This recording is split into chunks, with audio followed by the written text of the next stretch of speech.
Dengan kesempatan ini kami dapat menjelaskan dugaan pelanggaran etik yang dilakukan oleh salah satu anggota kami, Ibda Rudi Soek. Sebelumnya kami tidak tahu Ibda Rudi Soek ini siapa sesungguhnya, tapi karena ada informasi pada saat itu yang menyatakan bahwa ada anggota Polri yang sedang melaksanakan karaoke pada jam dinas, maka Propam melaksanakan tindakan OTT dan ditemukan 4 anggota Polri, satu bernama Yohanes Suhardi, Kasat Reskrim Polresta Kupang, kemudian yang kedua Ibda Rudi Soek yang waktu itu menjabat sebagai KBO atau Kaurbin Ops Reserse Polresta Kupang, dan 2 Polwan yaitu Ibda Lucy dan Brigadir Jin.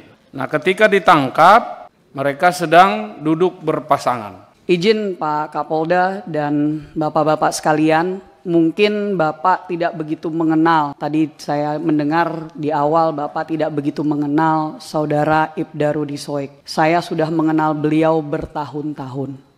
Pimpinan mungkin ingat karena kami sudah seringkali membicarakan tentang kasus Wilfrida Soek yang Presiden Prabowo Subianto waktu itu ikut menyelamatkan dari Malaysia. Kenapa Rudi Soek ini sangat peduli tentang persoalan seperti perdagangan orang, nama belakangnya sama, mereka masih saudara pimpinan. Jadi itulah kenapa kami akhirnya waktu dulu itu bisa bertemu, dan itu kenapa kami mengenal beliau baik, dan mohon untuk ini bisa dikembalikan ke jalurnya, yaitu mari kita fokus untuk memberantas mafia BBM. Saya menyayangkan sebagai anggota DPR RI bahwa membutuhkan untuk kita mengangkat satu kasus terhadap satu orang polisi yang kami kenal sudah sangat memperjuangkan nasib masyarakat kecil dan orang banyak, termasuk juga kasus-kasus perdagangan orang yang beliau ikut untuk ungkap di NTT.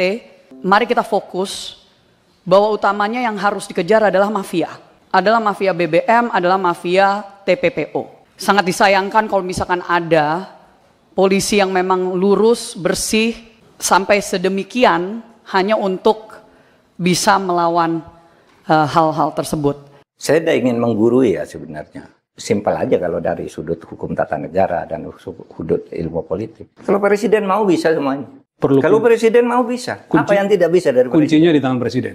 Apa yang tidak bisa? Kalau saya jadi presiden, ini ada kasus itu, saya minta laporan dalam seminggu. Clear. Semua aparat di bawahnya. Semua aparat kalau di bawahnya enggak, kamu pasti. seminggu tidak selesai, saya ambil tindakan. Bisa kan presiden?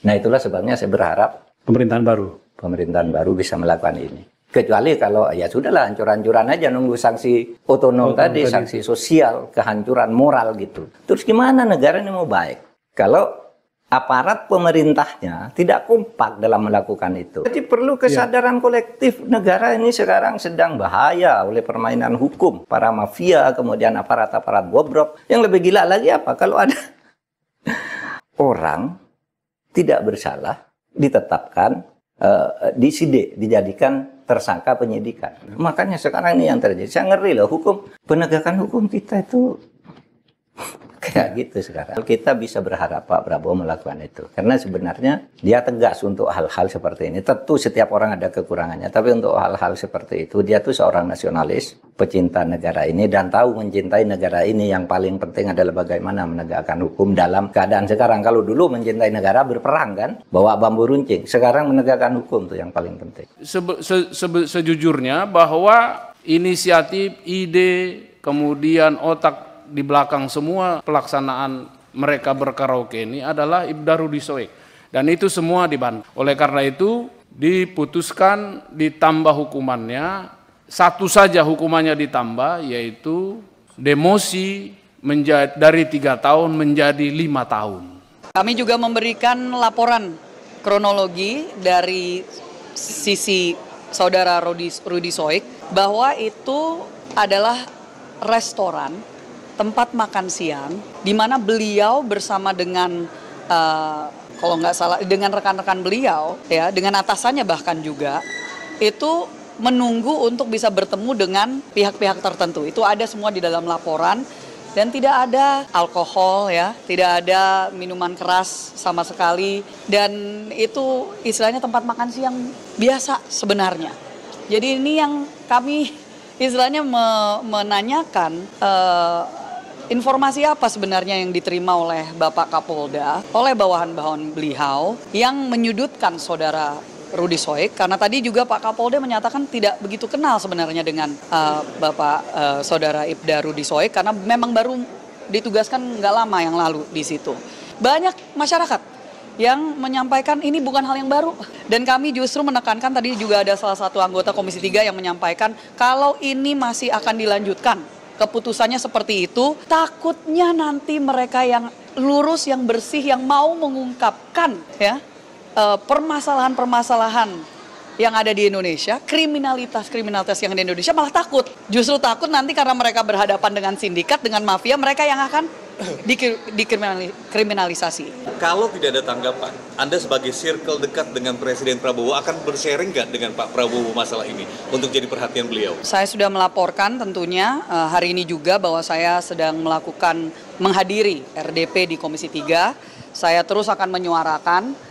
Saya sudah tadi juga bicara dengan pihak Polri, mereka sudah menyatakan akan menindaklanjuti. Sekali lagi ini sudah, dan saya yakin pihak media dan juga masyarakat sudah melihat ada yang sudah viral, bagaimana intimidasi yang dilakukan oleh oknum-oknum kepada keluarga dari saudara Ibda Rudy Soik. Sampai 20 provos itu datang ke rumahnya untuk 20 provos gitu loh datang untuk membawa dia secara paksa gitu kan, yang dimana itu disaksikan oleh istri dan anak-anaknya yang masih muda. Ya itu kan bisa menjadi sebuah trauma terhadap institusi yang seharusnya melindungi mereka. Dan juga bahkan istrinya juga pernah mengangkat bagaimana dia diberhentikan di tengah jalan gitu ya. Dan intimidasi ini terus kita lihat, dan ini kenapa akhirnya naiklah ke tingkat pusat, ke Komisi 3, dan saya berharap kepada masyarakat jika ada ya terus permasalahan, jangan takut untuk bisa melaporkan kepada wakil-wakil rakyat dari dapil kalian masing-masing. Penegasannya Mbak akan sharing ke Presiden masalah ini kalau tidak ada tindak lanjut yang jelas dan tidak ada keberpihakan yang jelas kepada masyarakat, khususnya dalam hal ini saya mewakili NTT ya tentunya saya akan mengangkat ini ke tingkat yang lebih tinggi lagi, dan itu adalah hak sebagai anggota DPR RI juga tentunya kepada Presiden.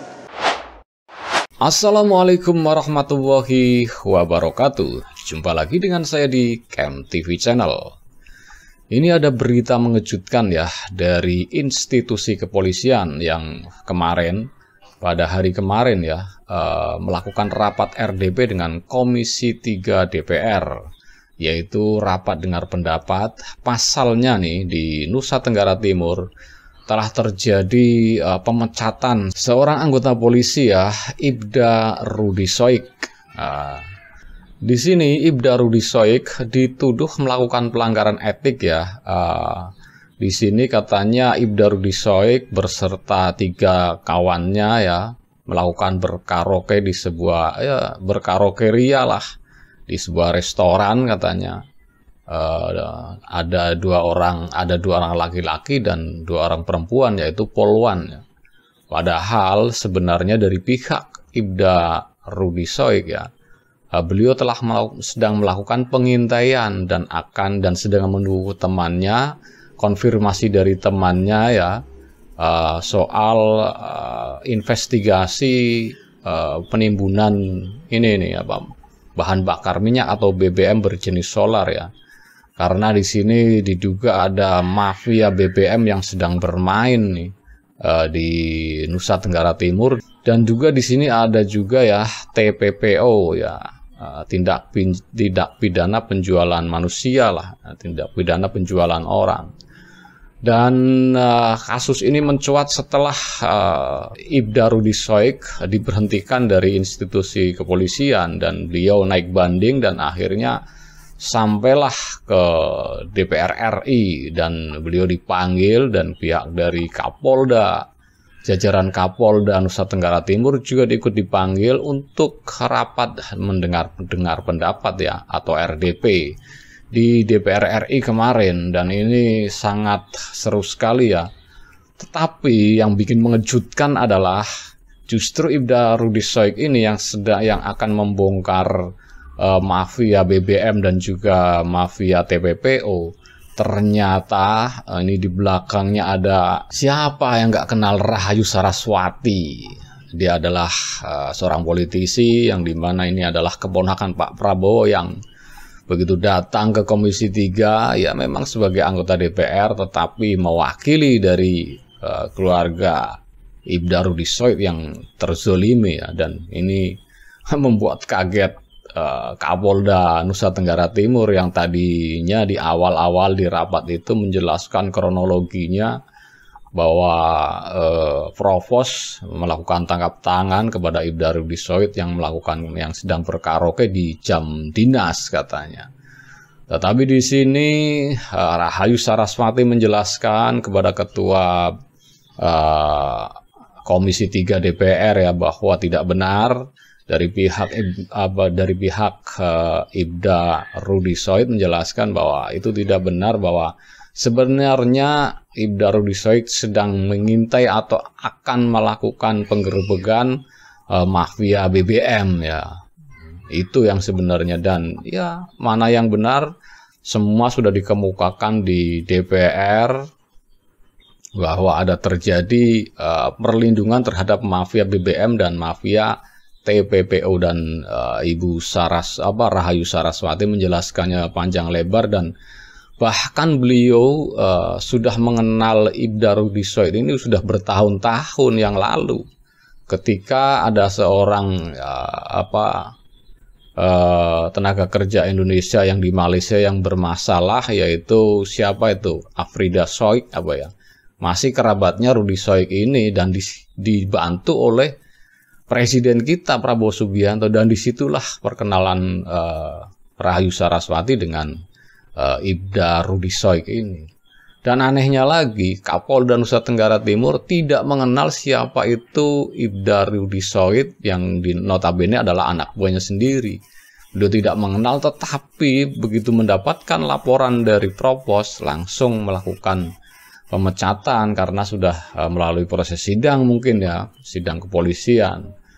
Dan beliau menjelaskan memang, tetapi seolah-olah ini ingin membela institusinya yang ya harusnya kan ke dalam dulu, jangan langsung keluar. Dan itu yang sangat disayangkan oleh para anggota Komisi 3 DPR kemarin.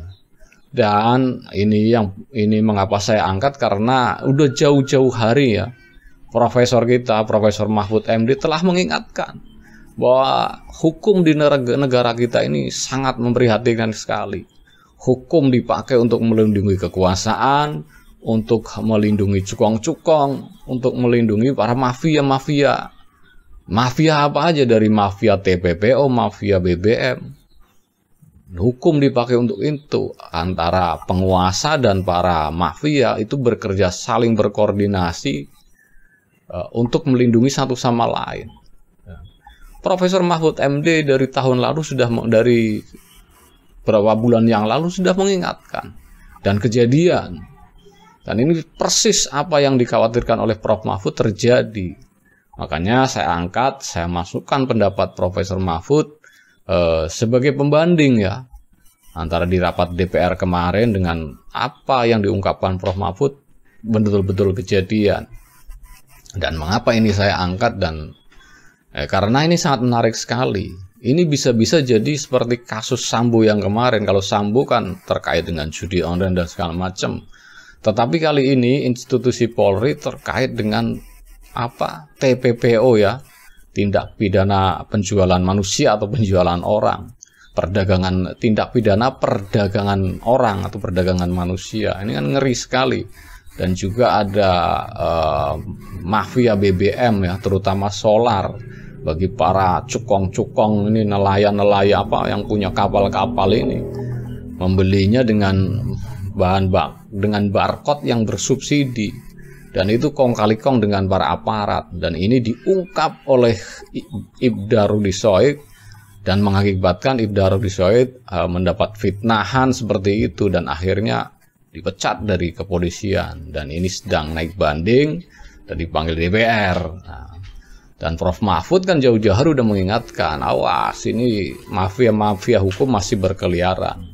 Dan ternyata terbukti. Jadi nggak salah juga Profesor Mahfud mengingatkan Bukan berarti Profesor Mahfud mengingatkan itu karena kalah pilpres, karena tidak jadi presiden, tetapi karena Profesor Mahfud pure, murni karena ingin bangsa ini tidak hancur lebur, rusak. Karena Profesor Mahfud sudah mengingatkan, kalau nggak salah di acara Metro TV ya Pak ya, di acara Metro TV acara Rossi mengingatkan bahwa apabila penegak hukum dengan penguasa berkolusi dengan para mafia, ini akan terjadi kehancuran.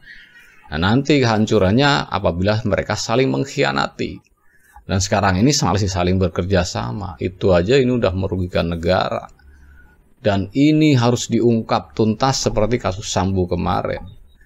Kalau kasus Sambo kemarin Profesor Mahfud masih di dalam, ini udah di luar, kita percaya sama siapa lagi? Kalau bukan sama presidennya, karena Profesor Mahfud mengingatkan satu-satunya cara adalah presiden turun tangan. Apabila presiden sudah turun tangan, semua di bawahnya akan takut. Yang melindungi mafia pasti akan diberantas. Yang penting presidennya tegas, dan kita semua dan juga Profesor Mahfud ya menunggu ketegasan atau janji-janji Presiden Prabowo kemarin di pidato-pidatonya ya, bahwa akan menindak tegas tindak pidana korupsi, akan menindak mafia-mafia hukum. Dan kali ini nih kita akan membuktikan omongan dari Presiden kita Prabowo Subianto, apa memang benar dia tegas benar mengaplikasikan apa yang dibicarakan, atau hanya dengan omong doang tetapi tidak ada kenyataan.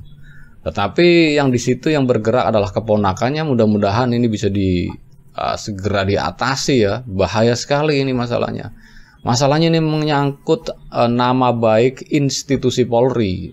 Itu perlu digarisbawahi. Kembali, masih institusi Polri ini banyak bener mafia-mafia yang masih berkeliaran seperti itu, yang masih mencari-cari celah. Nah, ini coba nih Presiden Prabowo apakah bisa menuntaskan? Karena bahaya sekali apabila masyarakat sudah tidak percaya lagi dengan kepolisian, mau dipercayakan kepada siapa keamanan negeri ini kalau nggak kepada aparat hukum seperti polisi ini. Aduh, ini harus segera diatasi, dan kita menaruh kepercayaan besar kepada Pak Prabowo ya. Mudah-mudahan Pak Prabowo bisa menuntaskan ini semua. Oke, kita tunggu saja.